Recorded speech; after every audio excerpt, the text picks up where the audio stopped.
Welcome back to the hopefully repair of the EMAG Emmi-12HC ultrasonic cleaner. In the previous video we took that thing apart, that's why it's upside down here and the board is on the bench, as well as identified the faulty parts. Card here, link in the description. Now, everything on the bench is as I left it last week, with one difference. I have now some spare parts. So we will try to replace the defective components and hopefully that thing will have another lease on life. Enjoy! Last time we established that the two MOSFETs that are driving in a half-bridge configuration that transformer are fried. We also established that the driver circuitry for the MOSFETs only gives a good signal here to the low side MOSFET, but no longer to the high side MOSFET. After that we tested some of the passives around the chip and they were all okay. However, we kind of missed out testing that diode stack here with a Zener diode and a normal diode, limiting the voltage to the gate of that MOSFET, and that capacitor. And before we do anything rash, I would like to test at least the capacitor and then also test the 15-volt rail that drives the whole stuff. Now, I'm pretty sure if we just remove the defective chip here, if we can, come on, at least in one direction, that capacitor is isolated enough so we can get an actual capacity reading on it. If I'm reading the schematic right, and it's a schematic for a larger, more powerful model, the capacitor should be connected to this pin of the chip and that pin. And we get 1 microfarad. That's what we expect. Just to be on the safe side, let's try it with reverse polarity. Yeah, 1 microfarad. Okay, so that capacitor is also fine.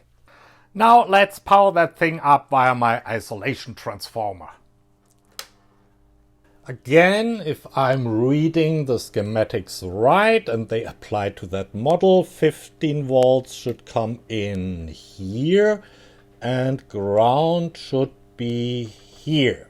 And we get 14.88 volts with, wait for it, yeah, let's say, 30 millivolts ripple. This will probably go down even further. Oh, no, right. So basically absolutely no ripple. And that means that also the electrolytics seem to be okay.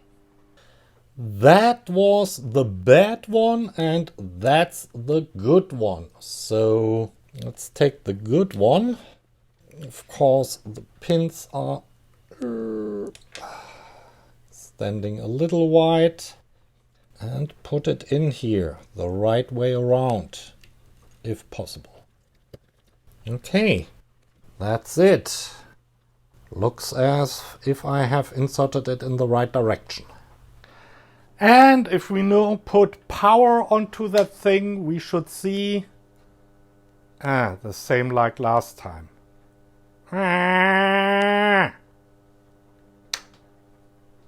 That was a significant emotional event. Maybe that diode stack is fried after all. I mean, I measured that diode with a multimeter and it behaves like a diode, and the Zener diode, measured as a diode with a multimeter, also behaves like a diode, but maybe that high energy event here has degraded the Zener voltage. And even at lower voltages, this path becomes conductive. Please notice again that diode is drawn in the wrong orientation. So I will connect a ground here and inject a voltage here. And I expect just over these resistors here 1.7 milliamps per volt I'm injecting here until I got up to the Zener voltage, which is 20 volts, and then we should see a sharp increase in the current. I set up everything, so I have here my lab power supply and I'm injecting here at the 2 pins of the chip. That would be these 2 pins. The chip I have removed, of course. And as soon as I switch on here, I'm currently set at 1 volt and I'm limiting to 15 milliamps. We should see a current. Okay, 1 milliamp. Seems alright. Let's go up. At 10 volts I expect 17 milliamps and that seems all to be in order. 17, we're spot on. So shortly before 20 we should be at 34 milliamps. Okay. And now I'm getting into the Zener. So 43. Let's dial back to 20. We are exactly at 34 milliamps. And if I increase by 2 milliamps more, 2 milliamps again, 2 milliamps. Let's go to 30. And 50. Okay. So definitely the Zener is okay. Do you know what really helps when using an oscilloscope? To know how to use an oscilloscope. So for reasons unbeknown to me, both channels, so here channel 1, coupling was on AC. Don't ask me why. And the same on channel 2. While we saw something on channel 2 anyway, I can't say, but please, I need DC coupling here. So let's try this again. I still get no signal. Damn it! Okay. Let's measure the voltage across that capacitor, respectively the waveform, because that diode and that capacitor, they form together with our driver, the charge pump, to get the drive voltage for our high side MOSFET. I do hope I connected the probes correctly without shorting anything out. So let's energize the whole thing. Yeah, there's definitely something happening, but the voltage, I mean, I have 1 volt per division here. Let's go with the scale. Let me fiddle with the settings a bit. Nope, all I'm getting is noise. That is what I'm getting across the diode of the charge pump. That's about 500 millivolts. That also looks completely wrong. That was across that diode here.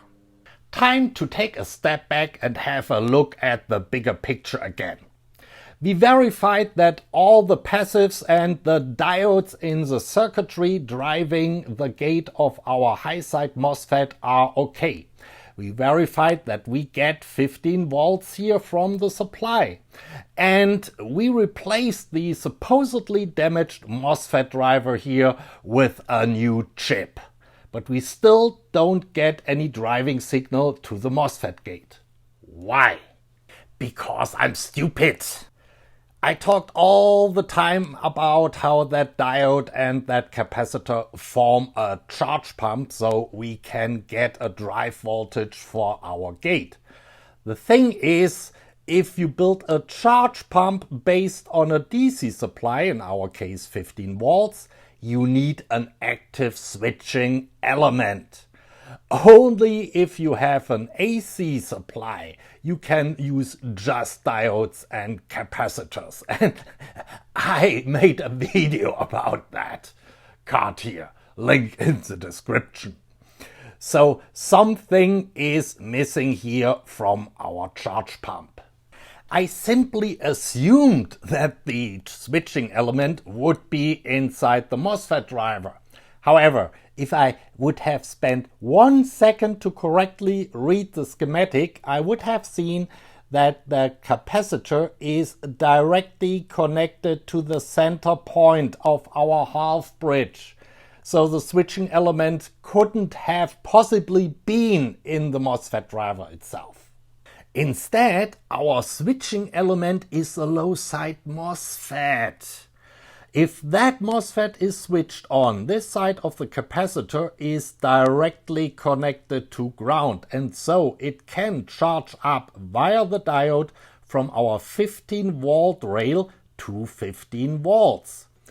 And when the MOSFET switches off, our center rail here is isolated from ground again. So now you have between this point and that point 15 volts, which you can feed into the gate of the MOSFET.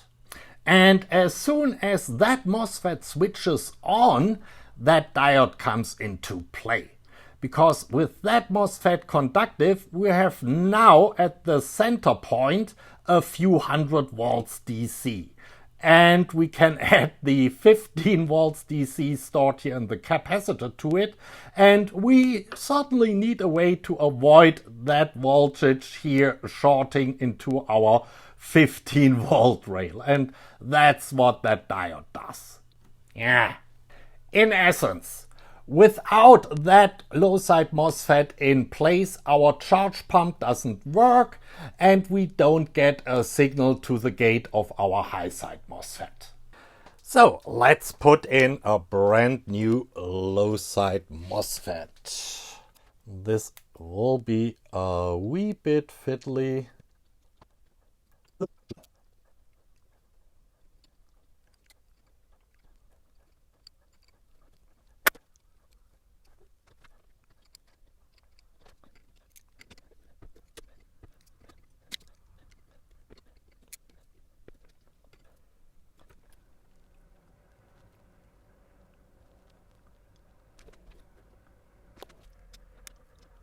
Now let's see if we can get any drive signal to that high side MOSFET gate. Ah! Look at that! Roughly 50 kilohertz, maybe more 40 kilohertz, and roughly, 15 volts. Great! Now let's put in the high side MOSFET, which is hopefully not as tricky.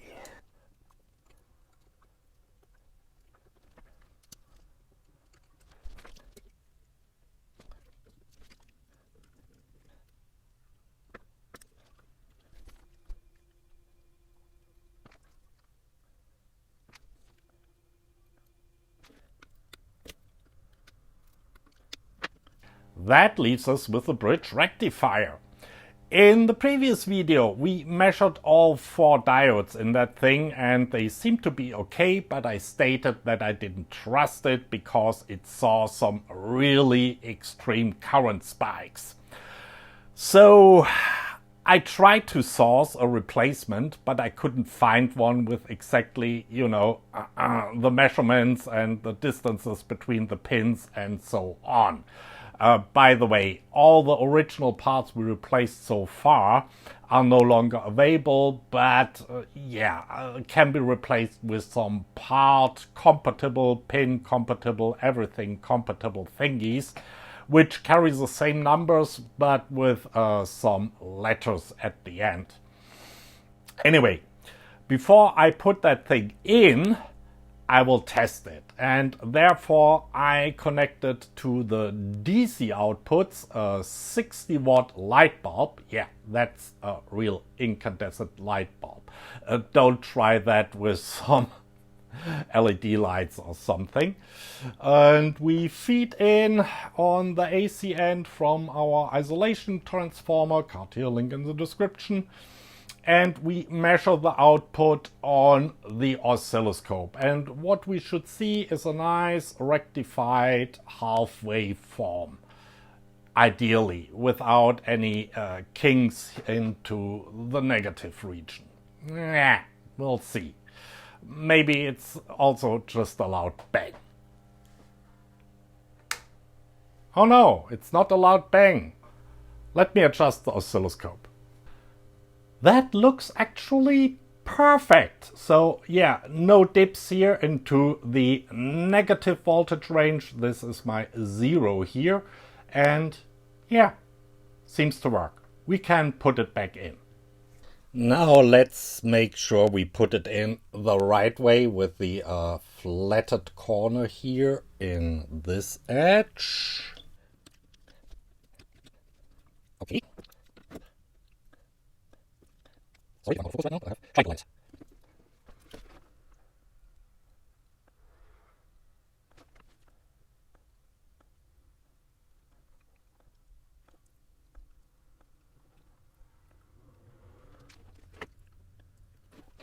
Now, I kinda have a bad feeling energizing that half bridge here without any load connected. Who knows what voltages will be reached here and what currents go through the transformer without a load. So we'll put everything together. I mean, I did what I can, and then we do a little test and see if the fuse still blows. Learning from my past mistakes when taking that thing apart, I already fastened the 4 bolts that hold in the PCB. So they are in here. And now we just have to install the PCB in the right way. There was one hole which was ground, that was that one, and that goes on to the unisolated bolt. Beautiful. And now we just have to put some nuts on.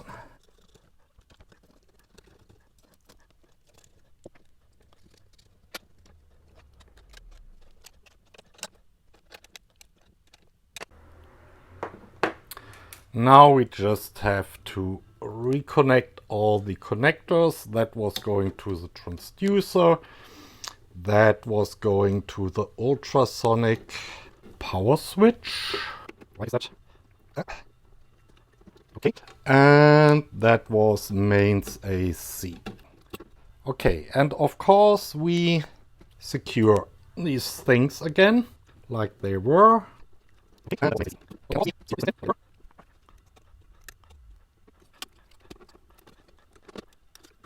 And then we fiddle this back into the case.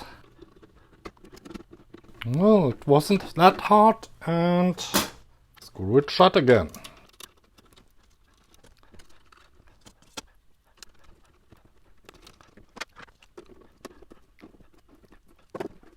And now for a test.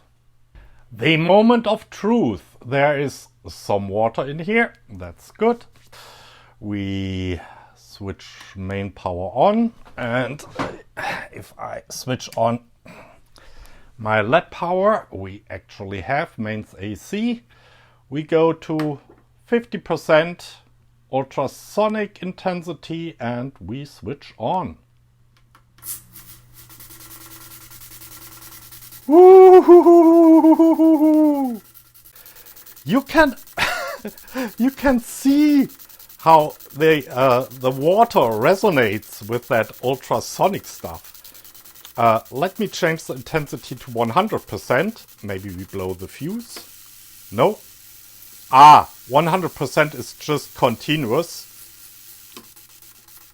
And 75% is, it's just on off with 75% on, 100% of the time on, and 50% of the time on. I always wondered how that feels. Ooh, like a little bit. Oh, interesting.